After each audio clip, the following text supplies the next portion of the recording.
Thank you again for making the time to join us in person as well as online for this breakaway session of building regional industry through trade, space, and strategic collaborations, where we are going to look at what I think are topics not commonly discussed when we look at trade. And here we just want to take the opportunity to, one, with the blue economy, industrialization, see how it is that we, Dr. Sinyanya, I'm going to say we, understand it, not assume an understanding of it, and then see how it is that we unlock the wealth within it, and how, after unlocking the wealth of it, we create a conducive environment for all levels of society, particularly those at the grassroots, to be able to benefit. One, participate meaningfully in it and benefit from it.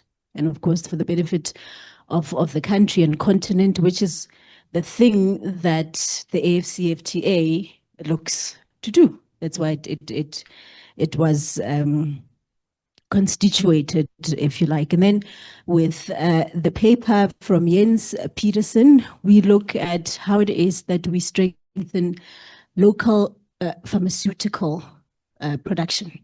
How is it that we create just the swell ground at different levels of this industry to enable, one, for us to benefit from the knowledge, the indigenous knowledge that is within every country, and strengthen ourselves to be able to compete, but also reduce drastically the costs of providing medicine and create that access to medicine. I think Jens is going to talk about some examples of how the fact that we have not been able to do that put us on a back foot when we were faced with really serious challenges as far as health is concerned. So I went for it there without introducing myself. My name is Mpho Nhlabathi. I work within a portfolio called Corporate Citizenship within Absa. There I head up strategy and shared value. And I think for people in the room, the shared value concept is known quite well, where we want to deliver commercial activity in a way that delivers social impact and vice versa. There's an argument about whether we are doing it well enough or whether we understand it well enough. So I'm the one that's lucky to be able to look at that within corporate citizenship at Absa. So as an organization, our purpose is empowering Africa's tomorrow together, one story at a time. And empowering tomorrow starts with the conversations such as the ones that we are having today. How do we take advantage of AfCFTA and enable it? So today we are looking at industries. I've already spoken about that. And I just want to share that we are particularly privileged to be, as an organization in the private sector, to be in a position to, one, facilitate this conversation and share thoughts on how this piece of work takes place. So to help us with that, we have two papers submitted by giants in the respective industries that they represent, and I'm very, very privileged to to spend some time with them. So by way of approach, I will give each an opportunity to spend 50 minutes presenting the papers that they have put together. In fact, we are in a very privileged position of having only two papers. So while it would have been 15 minutes if we had other parties, today I am feeling like Santa and very generous.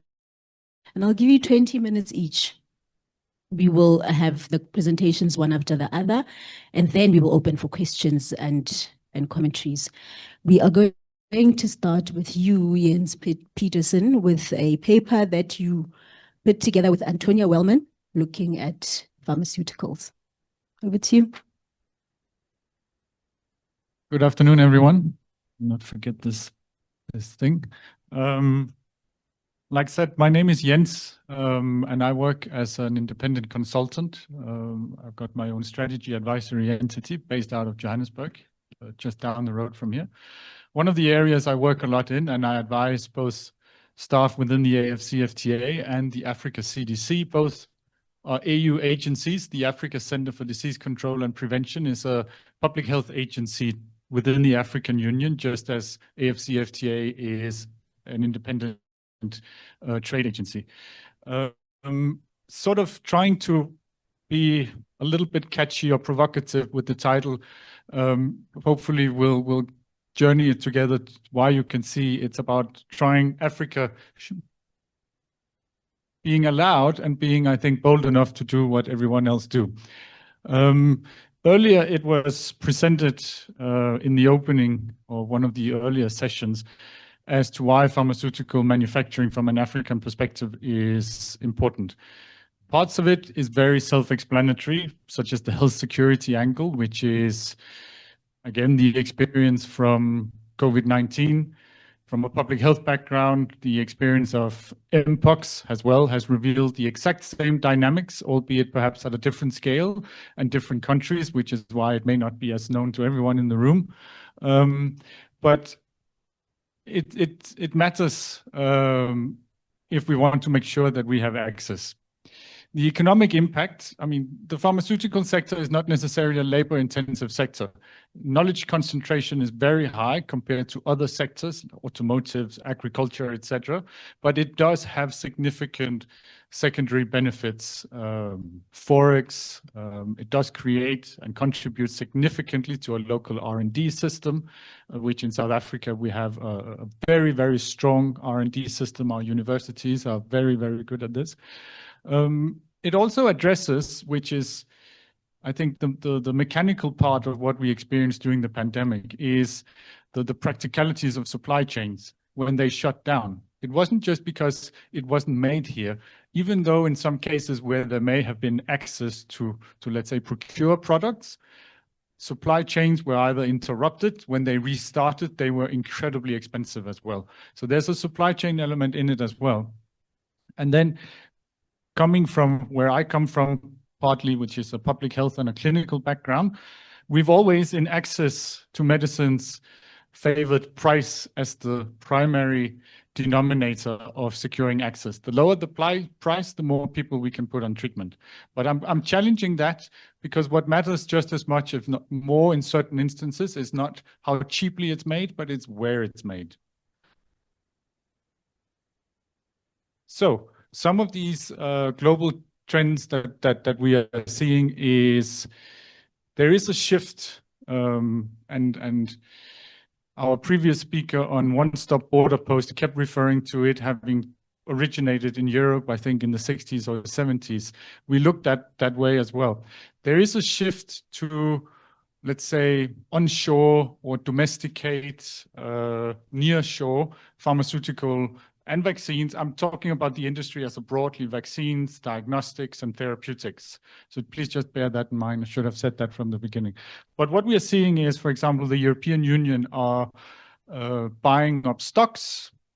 The European Union, I think as late as a couple of months ago, signed more than 450 million worth of stockpiles for, I think it's bird flu influenza, just as an example of what is being done elsewhere. They've also arranged or gone into agreements with manufacturers, which is sort of pre-manufacturing agreement. So they're paying upfront for manufacturing space to be kept should it become necessary, which makes perfectly good sense, but it's an example of what is being done elsewhere. And it speaks to this nearshoring. We also have seen that intellectual property, which also played a significant role in access historically, but also during the COVID-19, the European Commission the European Parliament has voted in favor. And I think in terms of process, it's about being finalized between the Parliament and the Commission, but legislative frameworks that makes it easier for the European Union to issue a joint compulsory license. That means if they need a drug that's not made in the European Union, they can make it regardless. Issue a compulsory license that override the intellectual property of the owner. It's important because those tools are, I'm highlighting that those tools are available, but we are not using them. We also see from other sectors that certain significant sectors are protected. We are seeing, got to get used to me using the term, and I do it gladly and provocatively since we're in a free trade or trade sort of audience, but tariffs. Set the US aside, we are seeing tariffs being, or non-tariff barriers being implemented in strategic and important sectors. Again, looking at the European Union and the production of electric vehicles, we're seeing that tariffs or non-tariff barriers are put to compensate for the lower prices that Chinese vehicles comes to market with. It's a strategic sector. Some of these tools are being made, are being used, and they're used widely, let alone the ongoing conversations around tariffs, which we all follow, or it's impossible not to see because it's part of the everyday life now, tariffs, since February. This highlights some of these double standards that are increasingly, perhaps not surprising, I wouldn't say that, but more and more evident. So the question is, why are we not doing this in Africa? And I will make the argument based on some historical examples or country examples as to why we should do it in Africa, because the pharmaceutical or the medical industry.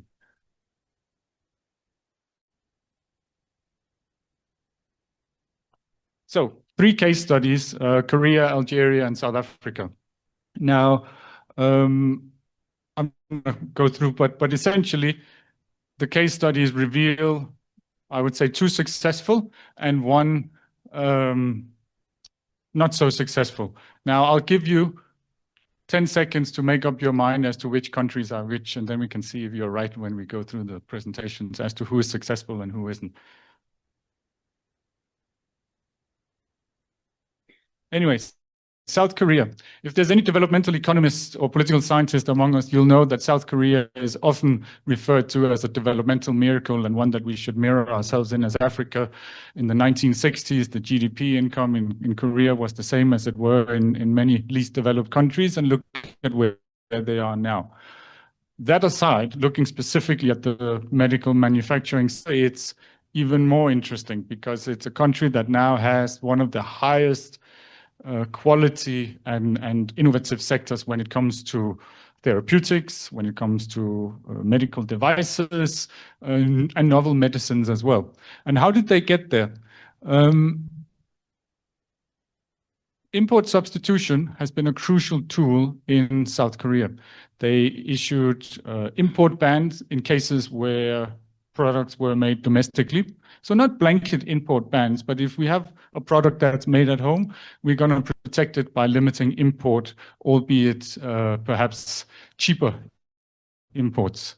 I think most interestingly, and I'll come back to that a little bit later, but is the sequencing and the mixed approach that the South Koreans have applied. Early, they invested in R&D, knowing that 20 years down the line, the R&D investment we make now is then going to be beneficial and upfront supportive, excuse me, to the manufacturing sector.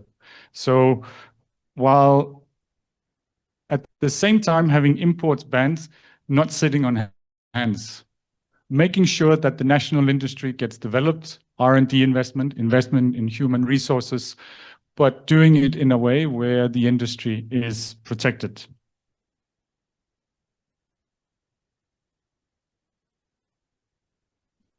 Algeria. It's a country where we, as from South Africa, we have strong historical and political relationships with. But when we look at the pharmaceutical sector, and I think in many other sectors in Algeria as well, it's a country that trades the other way, so to say. Much of Algerian trade goes to north towards Europe or east towards the Middle East. Same goes for the medical sector. Not much of what is made is actually exported to the rest of the continent.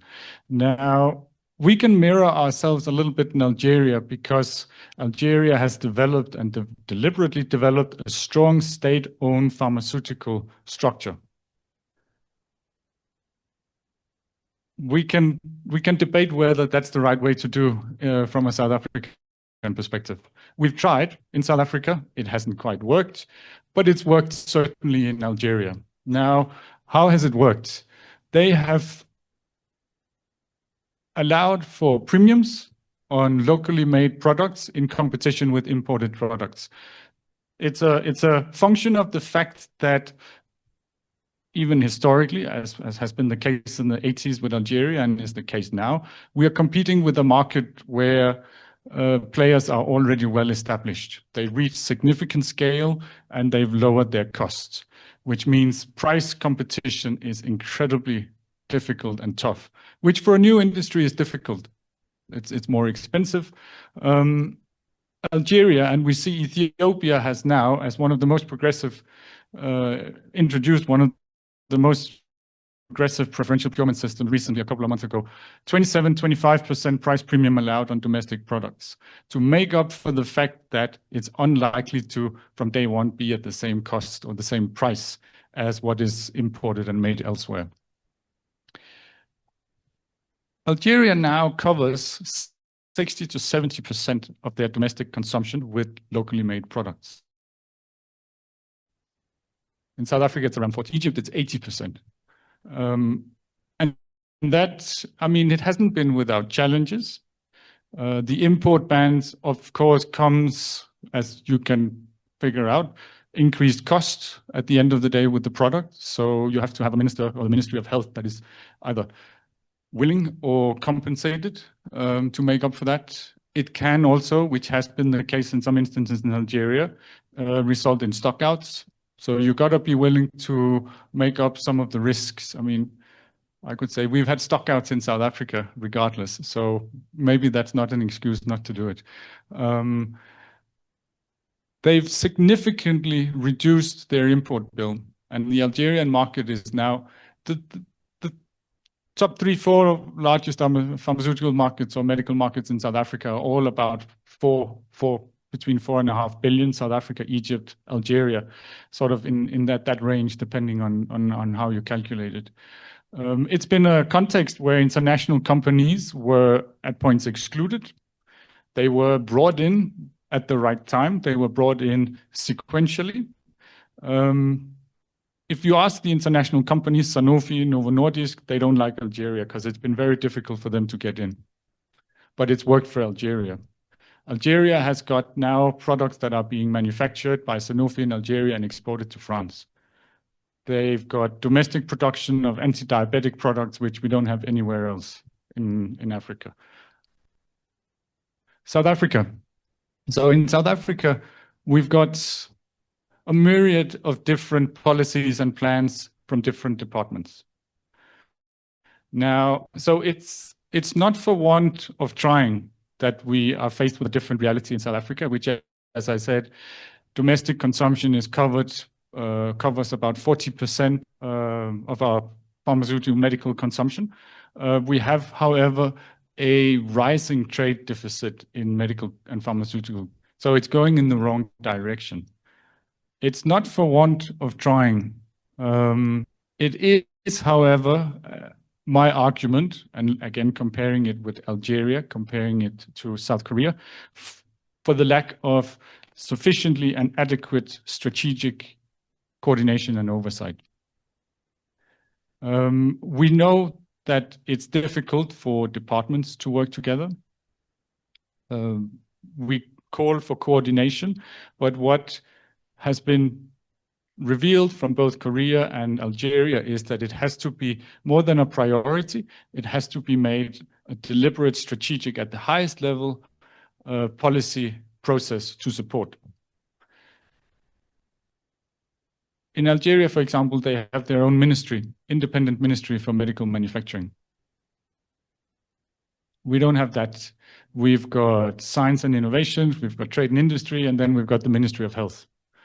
And in that constellation, one is the developer, one is the manufacturer, the other one is the end user.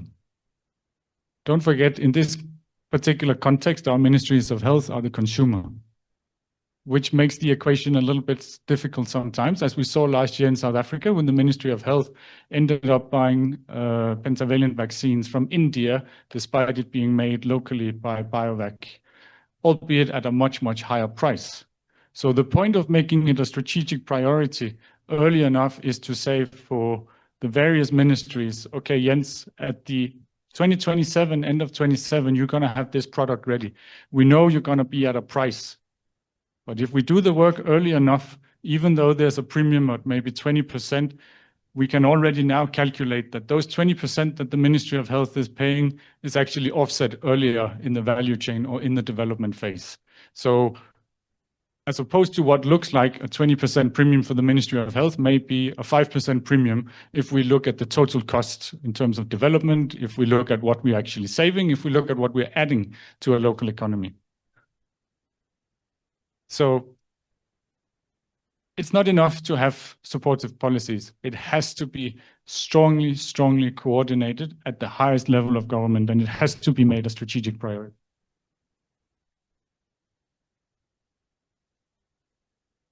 So how do we do this sort of going forward?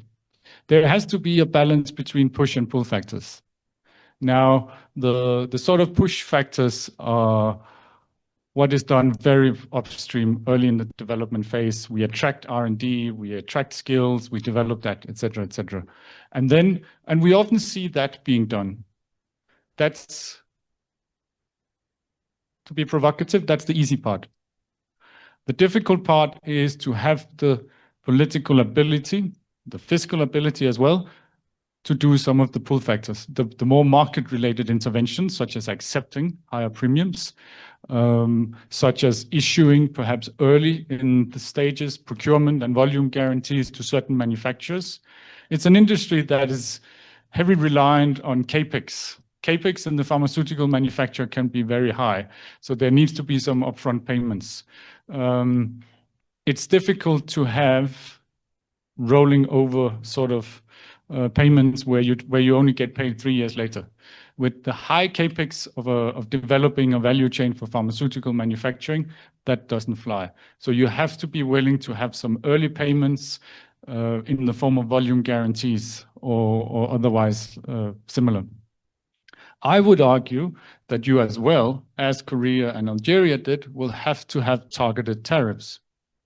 It's a simple mechanism of the fact that we are doing all of the former, all of the top, some of the latter, but that still only talks to the price of our own products. We can initiate different policy initiatives and our products will come in at, I don't know, 50 cents for a certain product. We import it at 35 cents.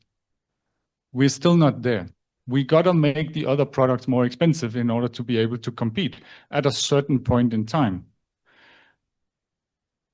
And we have to be bold about that. There's examples where, for example, in Afrigen, one of our foremost innovators, had a perfectly good business case for a particular product. They came in price level with international standard and competitor.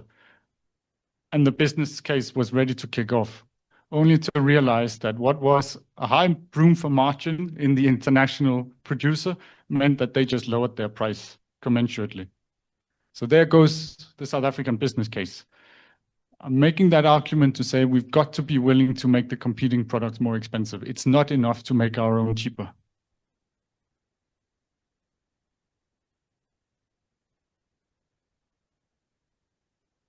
So where does this fit in with the theme of our 2 days here with the AfCFTA? It's a good question. I think we have to accept that some countries will do this unilaterally, some of these policies, as we've seen other countries are now doing it. Ethiopia is doing it for the sake of their own industry. The question is, how do we make it a continental process? I think the role, and I argue that the role for the AfCFTA is, one, the external coordination. So to make sure that what I do does not, as South Africa, does not damage Botswana, if there is a relevant industry in Botswana. That's part of the regional value chain. But it has to be looked at in a context that is not only South Africa, Botswana, for example. It has to be looked at a context where we say, how do we make it external? How do we externalize some of these tariffs? And it has to be done in a coordinated fashion. AfCFTA can also do some of the intracontinental trade facilitation, building the regional value chains, in order to make sure, as it now, it's still more expensive to import to Ghana, import materials to your vaccines or to certain of your pharmaceutical products from India and China than it is to import it from South Africa. How do we address that? That's a role for AfCFTA as well. And then there is, as is what I'm working on with the Africa CDC, against some of these pull factors, which is pool procurement, aggregating demand, and targeting, directing this towards African manufacturers. What we see, though, is not so much that, sadly. As I said, we see certain bilateral, unilateral initiatives that actually damages the regional value chain. In many countries, you have tax exemption on import on pharmaceuticals. You can argue it makes sense because it's public health. We need cheap products. But it also makes sure that if you want to make a local product, you buy your input materials, you end up with an exit price that's actually much higher than the imported finished products from India, China, because it's tax exempt. Whereas your input materials are all affected by VAT and certain import taxes. It's not logic, right? And this idea that importing finished products is necessarily a good thing, I want to use another trade term and be a little bit provocative as well. We had a colleague in the earlier session from the poultry industry where they're familiar with the term, but I would go so far as call it medical dumping. I use that term to make the point as to what it actually represents.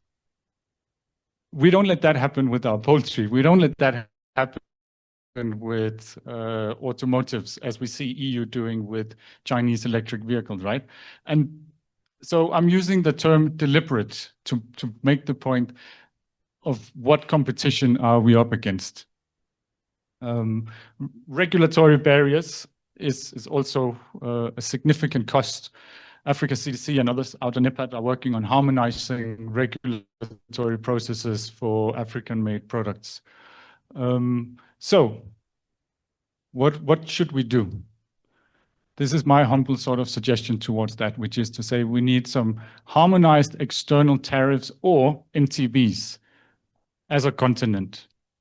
If we're pooling the internal demand, let's say all of us in the room get together to buy from Jens what he made in South Africa, and it's for all of our 55 or 12 member states of the African Union, we need to have common external barriers as well. We need to make sure that our preferential procurement legislation processes allow us to apply for what's made next door. That's not the case anywhere. I get away with premiums perhaps in some countries for what's made locally, but not what's made next door. In some cases, it's also a solidarity issue, which I highlight because when the shit hits the fan and there might be an outbreak or a pandemic, excuse my French, we have to rely on solidarity.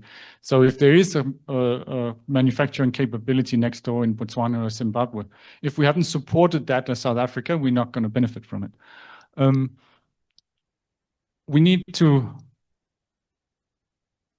make sure that made in Africa, which is one of the big challenges that we have when it comes to pharmaceutical products, and this is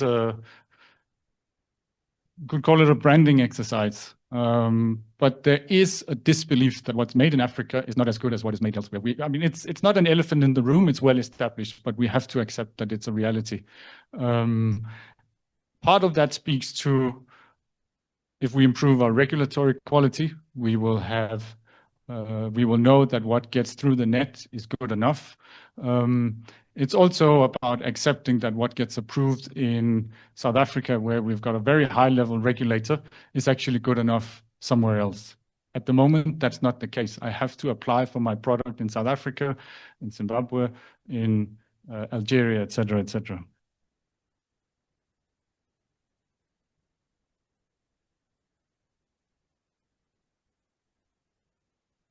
So we need to be a little bit more bold. We know that pharmaceutical manufacturing is one of the 5 primary work streams in the AfCFTA sort of strategic work plan. We need to make sure, and this is what I'm working on in my role at Africa CDC, to link the Public Health Agency with the AfCFTA to make sure that the work that gets done on pooling procurement actually gets facilitated when it crosses the border. So the collaboration needs to be there. We need to lead discussions as AfCFTA and colleague about tariffs, and we need to understand why. It's not because we don't want other products or because it's a revenue generating mechanism. It's because we are protecting our own industry, because we've seen now numerous occasions during outbreaks that we need it. If we don't have it, we won't get it. It's as simple as that. And eventually, we have certain tools that can be facilitated in this as well. I'm not an expert on the Pan-African payment system, but it could be a tool that we should consider implementing in intra-Africa trade, et cetera, et cetera. I'll leave that there for you, the final slide, and then I look forward to questions. Absolutely. Thank you, Jens. Jens Pedersen, with a paper that he put together with Antonia Wellman, titled "Do as Everyone Else: Policies and Strategies for the Growth of Africa's Pharmaceutical Sector." Thank you for that, Jens. And a few things came out for me, including some swear words that you dropped in the room, and not the actual swear word, interestingly. Protectionist, tariffs, and dumping really leave us with a lot to think of. And a lot of the conversation on trade, particularly African trade and the Africa Continental Free Trade Area, is starting to feel a lot like it's a tale as old as time. We're saying exactly the same thing over and over. And that's why I found this particular breakaway of such great interest, because we are now starting to get into the meat of it. We are starting to look at particular sectors, and we are starting to say, what are the building blocks that we need to put together to at least look at it from one industry to the next, particularly those that are not commonly discussed and those that are maybe even not known of. And one of the things that I thought of with pharmaceuticals, Jens, reminded me of something that is also often quoted in sustainability, that Africa is the least emitting continent, but the most affected. And I couldn't help but turn it in the context of pharmaceuticals in Africa, to say that Africa is the most consuming, but the least producing, right? So that was quite a big thing for me. So how do we enable countries, African countries, to be competitive in responding to socioeconomic needs? I mean, healthcare is a socioeconomic need. It's a very basic need that we have to provide to all citizens of Africa, but we are not realizing the benefits of providing that benefit. So you don't only advocate for protectionism, you don't only advocate for tariffs, but you're advocating for an ecosystem overhaul, which is something I appreciated greatly. You're saying that we don't only introduce tariffs, but we want to support that protectionist behavior. I'm saying this very carefully, that protectionist behavior with infrastructure. Let's create a conducive ground for us to be able to compete so that the tariffs make sense. It doesn't make sense for you to introduce a tariff, but your industry is not mature enough to be able to respond to its immediate needs. Development of human capital, research and development, so that you're able to compete, because that's usually the the argument to say diverse industry, or you need the sector to be diverse so that it can compete. But I like the fact that you are advocating for a balance, a conducive ground. So I appreciated that. I'm not going to get into infrastructure because, again, it's a tale as old as time. And then you have the Sustainable Development Goals or the Paris Agreement that say we we need to develop our infrastructure fundamentally differently. So as an African, I'm wondering how it is that we're going to end up with the kind of infrastructure that enables us to compete effectively with the rest of the world. But thank you. We appreciate that very much, those insights. Just again, advocating for us to understand the strength that we have as countries and our sovereignty, the ability to be able to override some of the things to respond again to the immediate needs of our citizens. So we really appreciated that. Can we give Jens a hand? Thank you. And then we get to a paper on building skills for blue industrialization, addressing education and training gaps in Africa's coastal economies under the Africa Continental Free Trade area with Dr. Sinyanya.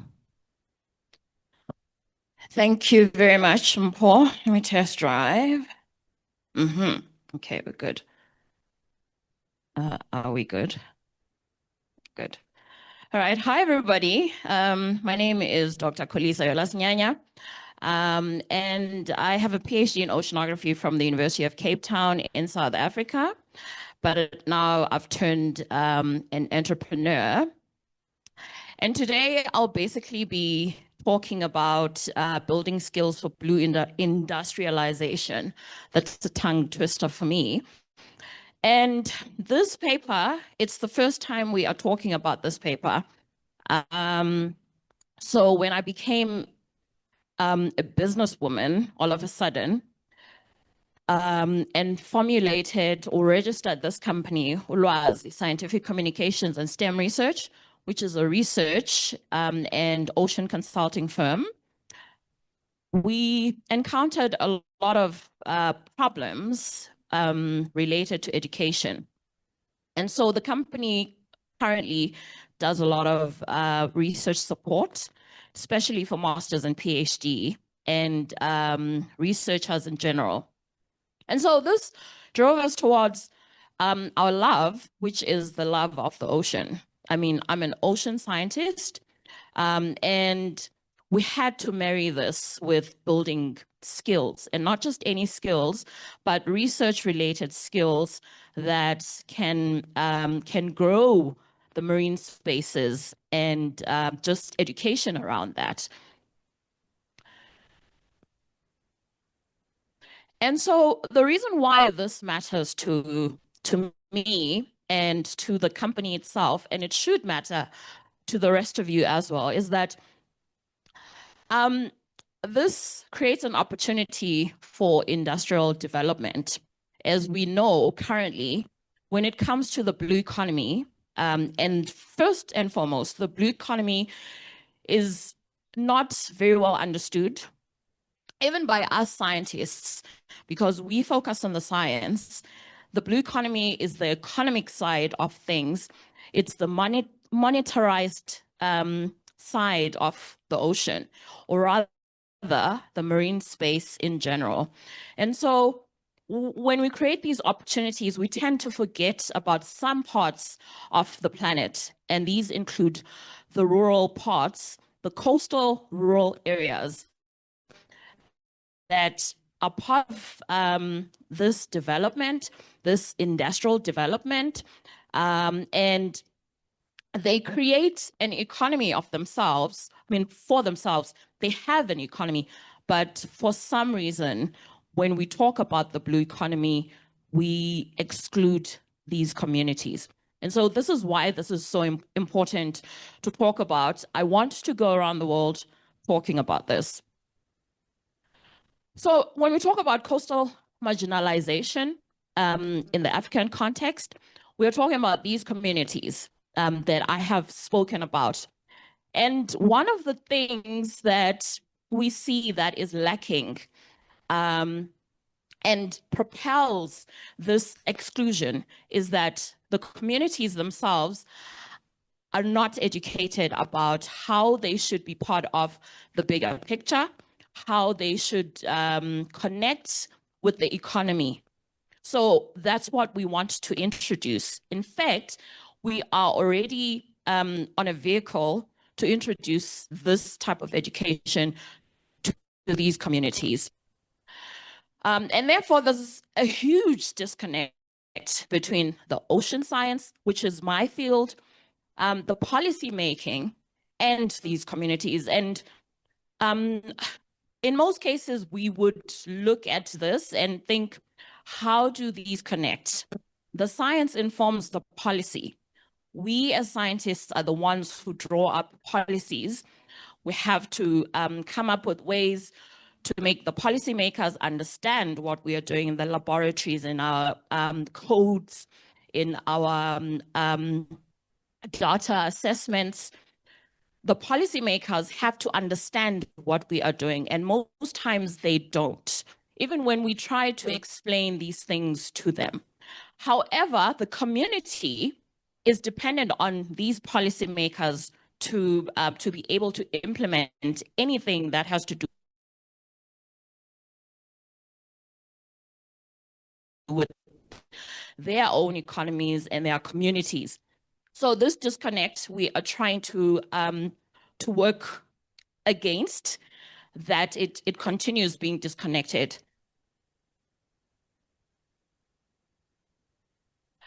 All right, so many people ask me, what is this blue industrialization? Basically, blue industrialization is monetizing the marine space, as already said. When we say ocean health is important in terms of sustainable development goals, people are like, oh, okay, that's cute. Or, oh, so what are you doing to fix that? But it's all our responsibility. However, when we say the ocean that is worth 2 trillion, 10 trillion dollars, now people start listening, because now what are we benefiting from it? We're making money from it. We can create a sort of economy from it. And so when we talk about blue industrialization, we try to nowadays, because this is something new, we try to link it to the economy. And because not everybody is part of this, it's something that we need to look at, because these communities that we talk about, they are part of the seaweed farming, the small scale fisheries, the marine biotechnology, and all these other industries that are linked to the blue economy.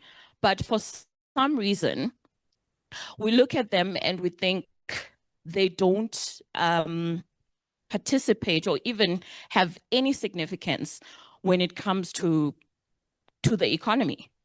And that is false.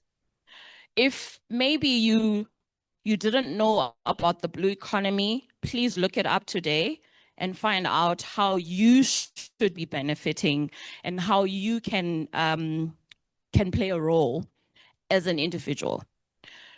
It's very important for us to also remember that in terms of science, technology, engineering, and mathematics education, we tend to minimize or even look down on the ocean.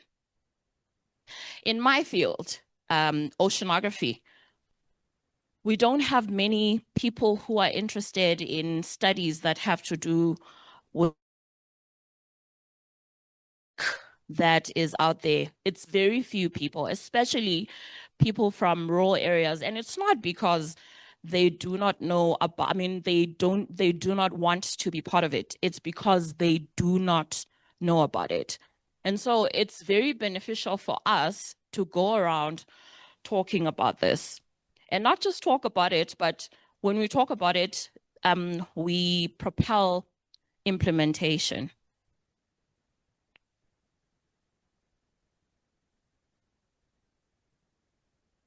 So there's various sections where we fall short. Sorry, what happened? Okay, where we fall short.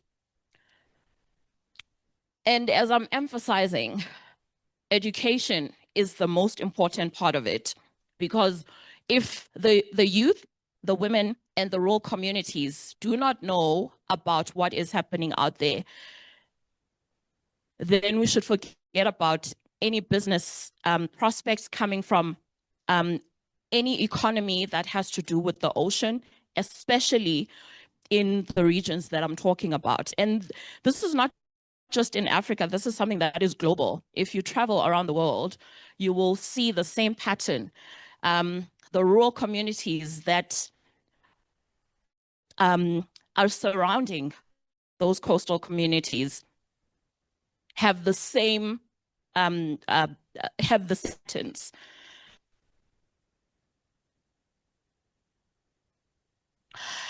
And therefore, if we want to produce more entrepreneurs without equipping people, we should forget about thinking that the blue economy is going to grow.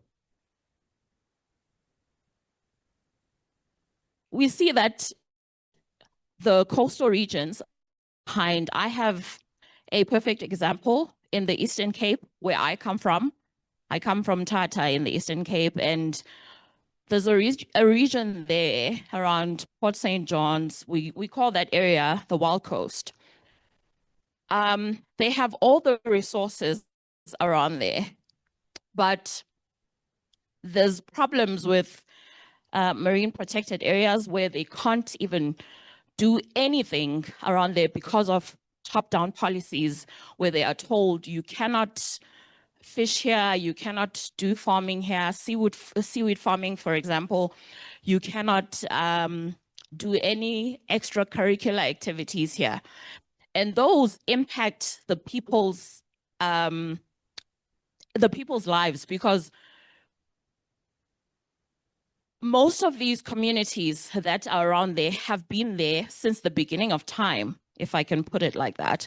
And that is all they know. So when it comes to the blue economy, they are locked out. They cannot be part of it, basically.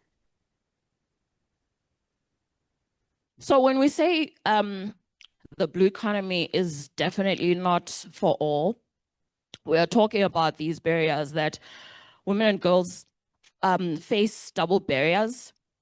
As a girl, when you grow up in such places, when you are not educated enough, you will make decisions that are not educated. For example, a girl who's growing up in an area like the one I'm talking about will prioritize maybe marriage and children instead of being part of a business world where they grow the blue economy. And the blue economy is their closest economy right now.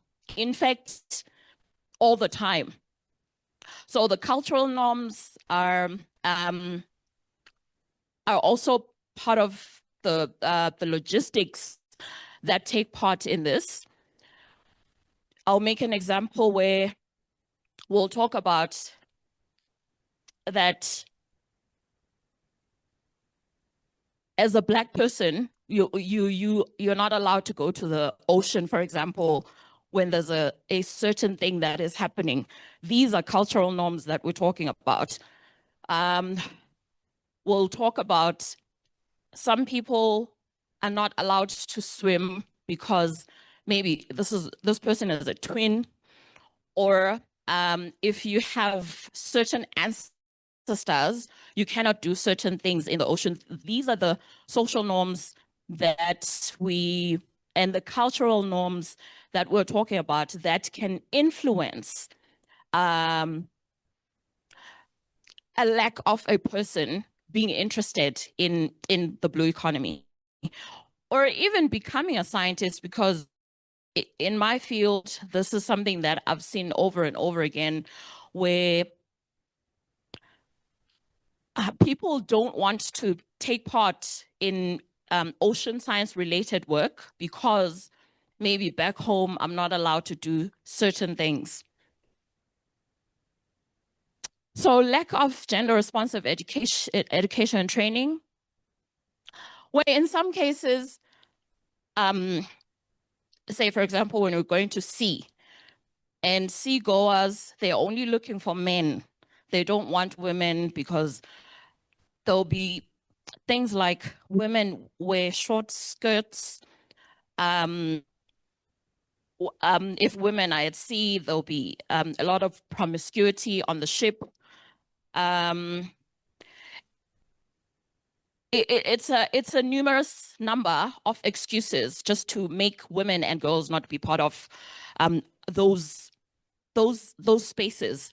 And this will definitely affect how the girl or the child thinks about themselves when it comes to taking part in maybe business opportunities that have to do with the sea, or even any education-related opportunities that allow them to be part of that.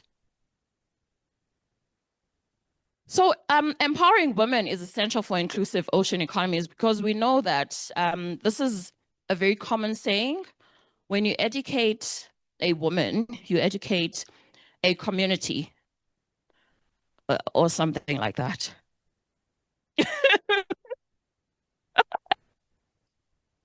So it's very key, it's very important for us, and we are lagging behind when it comes to that.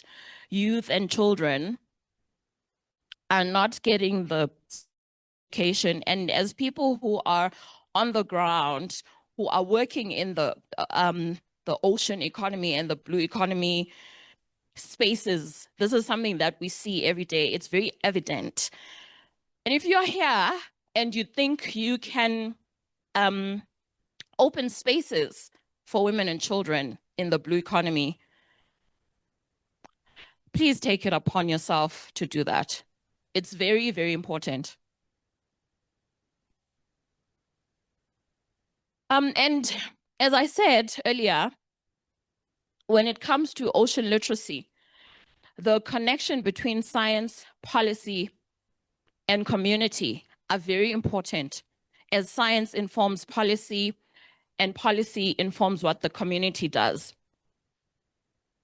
If the people miss the policies, everything falls apart, as we can see now here in South Africa, actually, in everything. We need to create opportunities that will have everyone be part of, be part of the game plan. Because right now, our global blue economy is fast-tracking, but South Africa is lagging behind. We are very far behind when it comes to our policy making and our blue industrialization. Okay, there we go. Okay, so I've said that call to action where we have to include everybody. I guess that was the end of it. You can get in touch with me or connect wherever you'd like to connect. We do ocean consulting and research support. Thank you so much.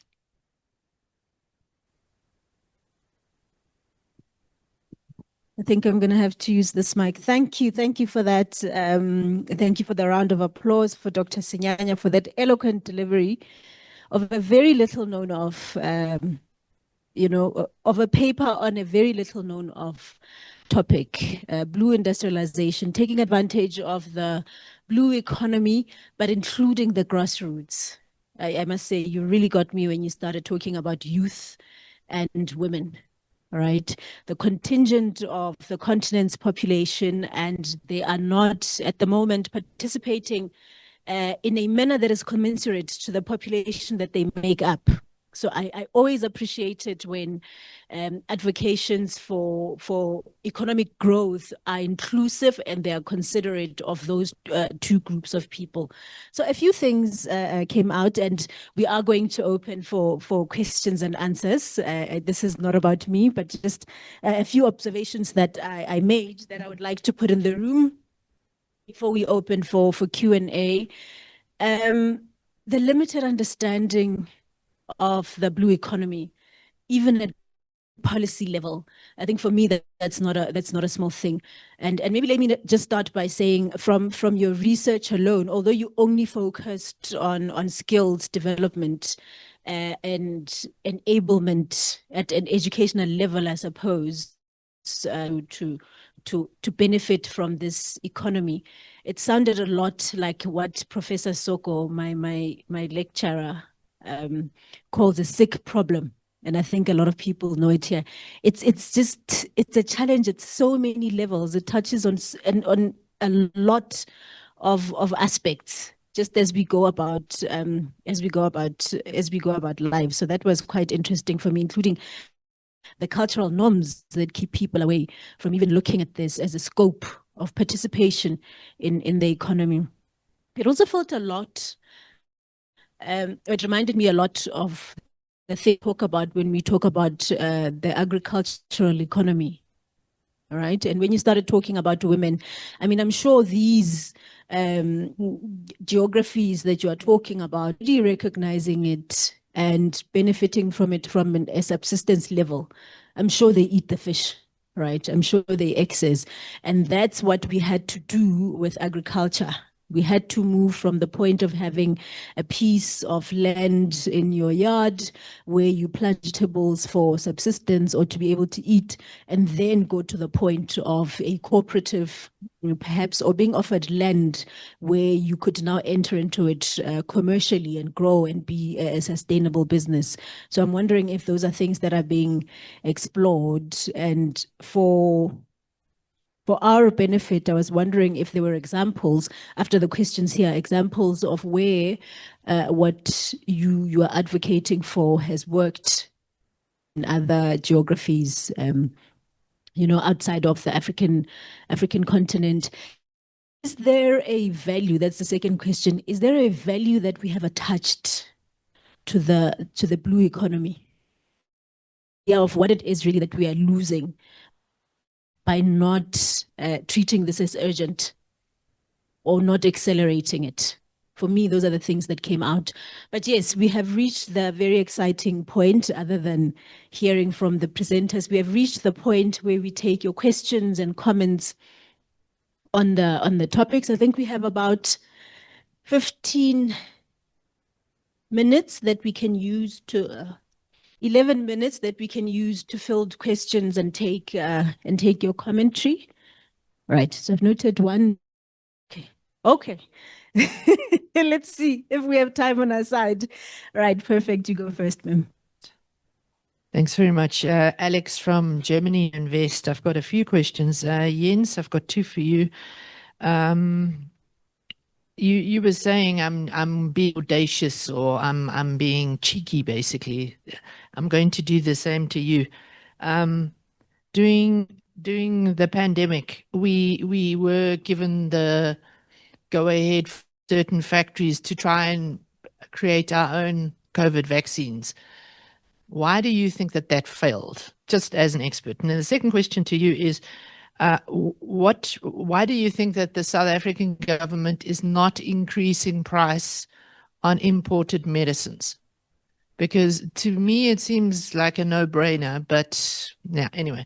And then to Dr. Kolisa, I love the Wild Coast. The Wild Coast is amazing. I have very fond memories of going there, and you're 100% right. The blue economy is a resource that we really should be using particularly for youth unemployment. But the problem is the cost of education, to actually educate people in this niche, innovative commerce field, is very high, particularly in a place like, if you're talking about an area, I mean, it costs a lot. Are there any internationalships that are interested in sort of helping you with the education on that front. Thank you very much. Thank you. Unfortunately, I'm roaming, so you would have to note note the questions. But that's such an interesting point. I also think, still on the pharmaceutical issue, we are the biggest producer or manufacturer of antiretrovirals. Okay. Not producer. Well, that's a pity, and it goes back to the point of Africa being biggest consumer, but least precisely. Okay, so that's a good point. Is this working? Were you next? Okay. Hi, everybody. Jens, I'm sorry, I don't come from the trade sector generally. Will WTO focus on protectionism? Won't WTO be down our throatly? Isn't that a real challenge for us? And the second thing is that I do work with the Green Connection, and we focus on small and local tourism, particularly on the East Coast, on the West Coast, but also on the East Coast.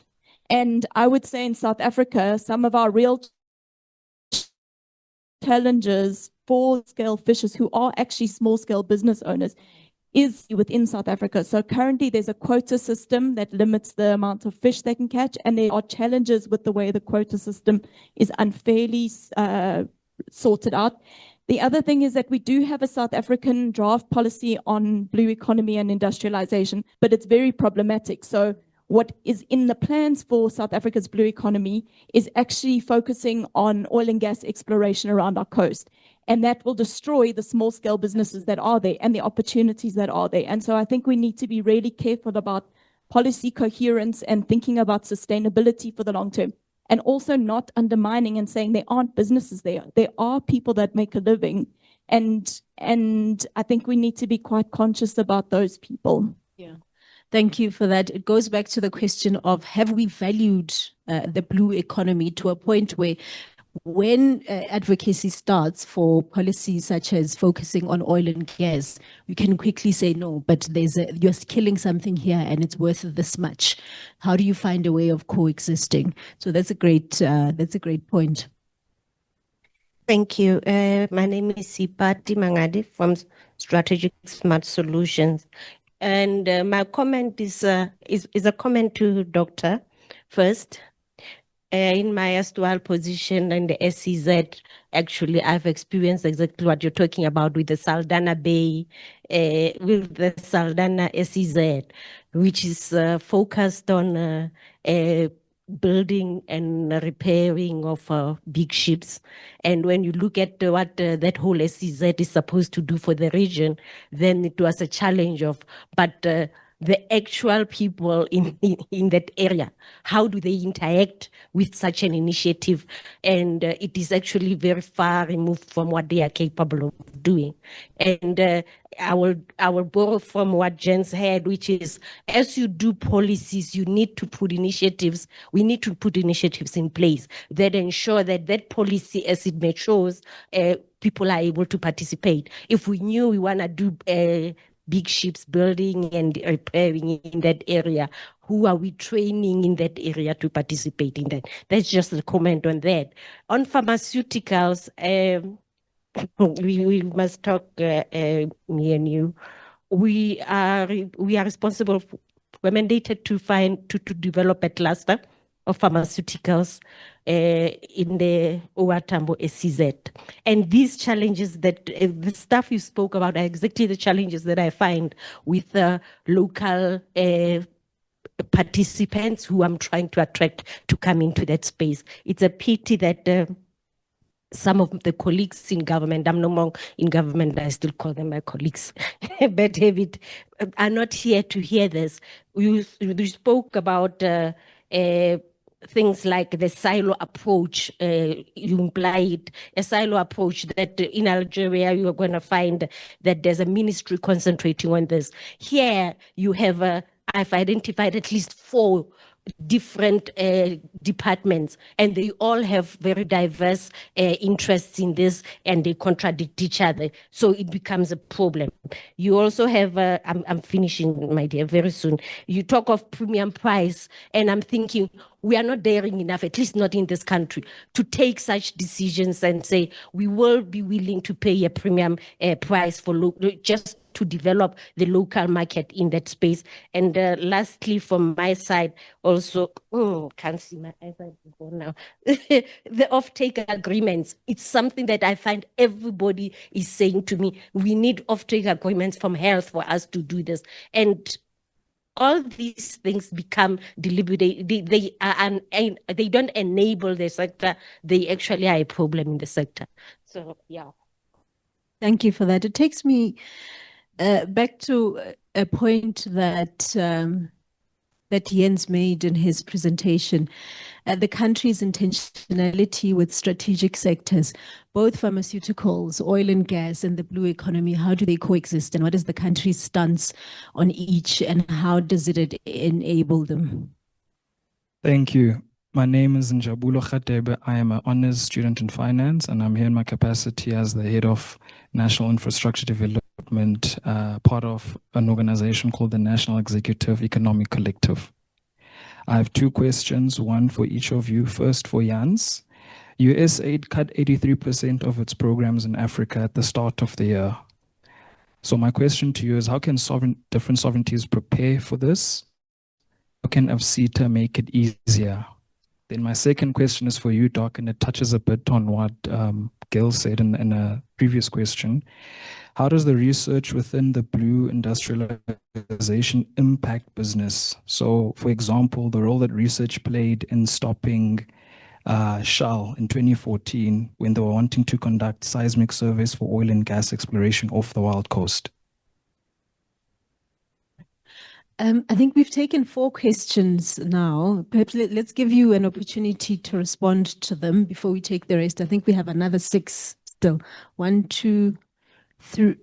Are you okay? All right.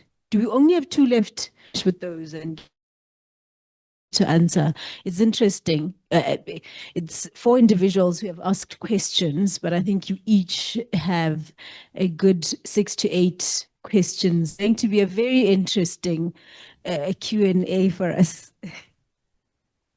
Hi there. I'm Dr. Sinazunzonge. I'm an economist at TIPS. Mine is more of a comment to Dr. Sinyanya. As you were presenting, the cogs were turning, because I was just thinking back on a course that I taught in environmental economics back at Rhodes University, and I was teaching a section on fisheries economics. And one of the things that came up, they're saying, and then they reached that choke point where everybody, starts losing their minds because they're running out of fish. But then they started issuing fishing licenses. And then the issue there then became that local communities started being excluded, because now it was considered like an economic zone. So they can't just go and start harvesting fish. So I like what you mentioned about basically just, how you were emphasizing on the potential impacts on women and girls. Because if you look at the most recent stats in South Africa, feel free to keep me honest in this, you'll see that majority of households are actually women headed. So if you look at the impacts on women, you'll find that women are the most impacted when certain, considering, in the blue economy, economic zones. And you'll think back maybe on TikTok, you see Onyes just on a random Tuesday going to get mussels from the nearby ocean, and then you realize that, and then you'll see in the comments people saying, how are you even able to do that? Isn't that illegal, etc. So when you started talking and emphasizing on the impacts on women, impacts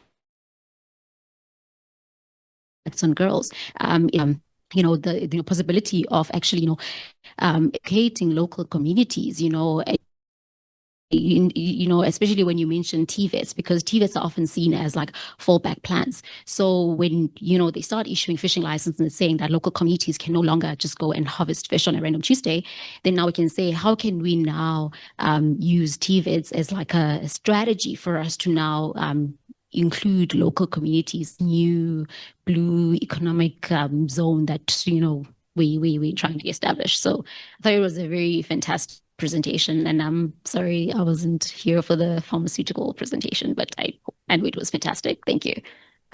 That's outstanding. Thank you. I'm going to take the last question, and unfortunately I've been informed that we are 15 minutes over time already, so there will not be an opportunity for you to answer all the questions. What I will do is give you an opportunity to give closing remarks, 3 minutes each. If you can cover some of the critical things that have come out of the questions. And the good thing is that we are going to lunch, so now you know who to sit with, right, during lunch. Thank you. My name is Cindy Sochuma from Damex. My comments are to Dr. Kolisa.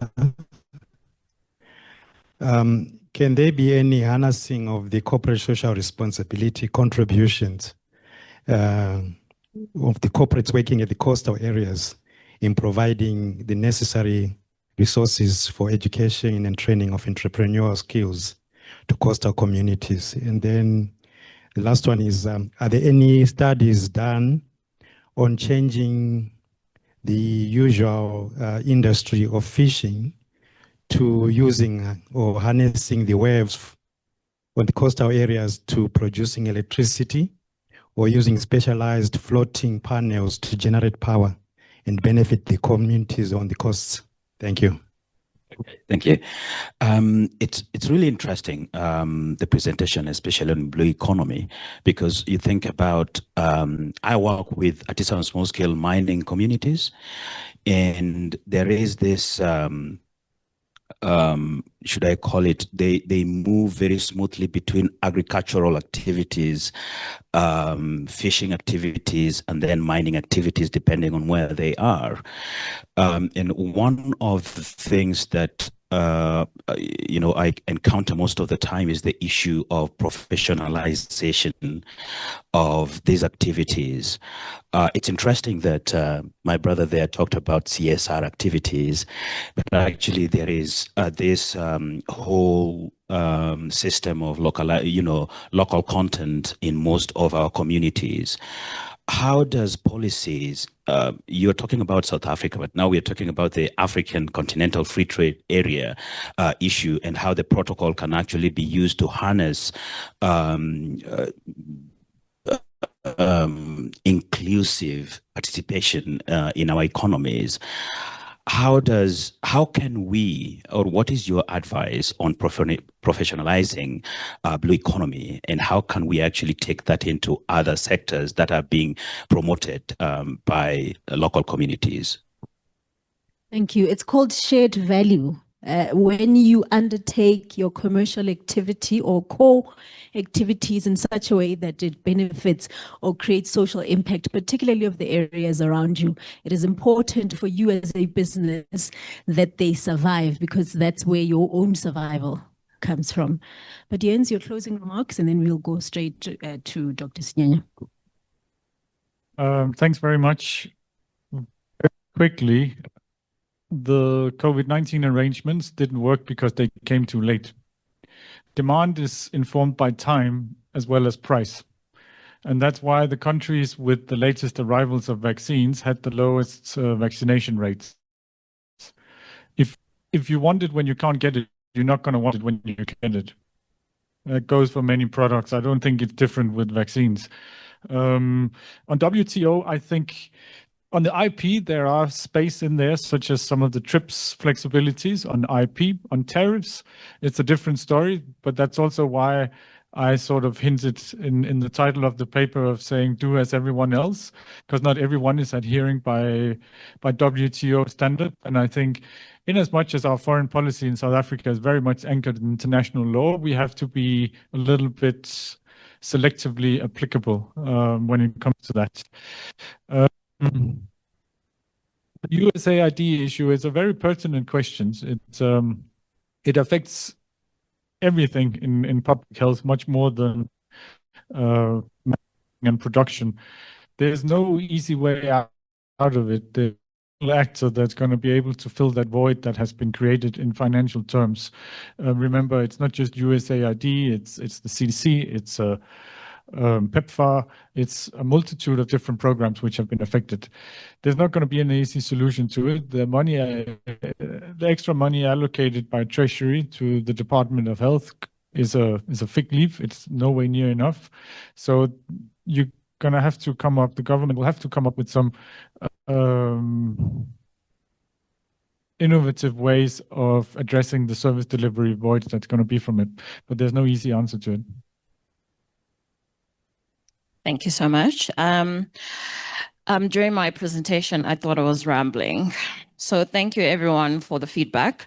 And to answer your questions, firstly, internationally, we get a lot of collaborators who would like to work with us. The company does consulting, and we're basically part of the Blue Economy Consulting, which is even offshore oil and gas exploration, as well as offshore mining. However, now the problem, to answer your question as well, is that we are on the sustainable side of things, which means we are against business. Business does not want sustainability. They want to adhere to the policies that allow them to just. I went to the oil and gas conference in February. They call it drill, baby, drill. They just want to just explore. In terms of part of the shell, I was also one of the scientists. I was still doing my PhD at the time. I was one of the scientists who were largely against it because it affects the entire ecosystem, and we don't know how much because we cannot do the appropriate research on it. But it was lovely to see that it didn't go on, even though we were hated. Now, in terms of examples of women and children, the African continent who have we talk about, we have Tanzania who are large on seaweed farming. We have Nigeria who are now prioritizing, and by prioritizing women, automatically the youth is part of it, because men exclude everyone. They just bring in other men. And we also have Kenya, and Kenya is very big on maritime, basically shipping. And they have these of bringing in more women into their managerial and just even the positions that were at sea in the past held by men. And to answer the question about research that is being done with electricity in coastal environments, yes, there's definitely research on that. I do know that the CSIR and Nelson Mandela University do have some projects on that. And with Nelson Mandela University, it's more chemistry than the electric side of it. But even UCT, when I was still a master's and PhD student at UCT, we had some consultants who would be contacted to do some work on that. And lastly, for how to professionalize the blue economy, yes, that's you. I believe education is the foundation of everything, right? However, we can't just educate and then we let it be. For example, there are a lot of but largely white, educated marine scientists and ocean scientists, but they're not interested in business, or they're not interested in professionalizing their research. And so when we talk about professionalizing, think about people with the expertise who are going to be the ones who lead the heavy work. And of course, when we start with the blue economy, it's going to spread into other areas. Thank you. Thank you. Ladies and gentlemen, thank you so much for your time, your patience, your engagement. That brings us to the end of our breakaway session titled Building Regional Industry Through Trade Space and Strategic Collaboration. I'm particularly excited that we are elevating the conversation. We are going deeper into sectors and starting to see what is it that needs to be done, and not having a conversation about the AfCFTA at a generic level. It's time to get into it and start benefiting from it. I really appreciate our writers of the papers and presenters, you, Jens, and Antonia Wellman. Very well done. We appreciate this and we look forward to the next level of it. To you, Dr. Sinyanya, again, we really, really appreciate this. We appreciate the unearthing and the agitations. We need people like you. Thank you very much.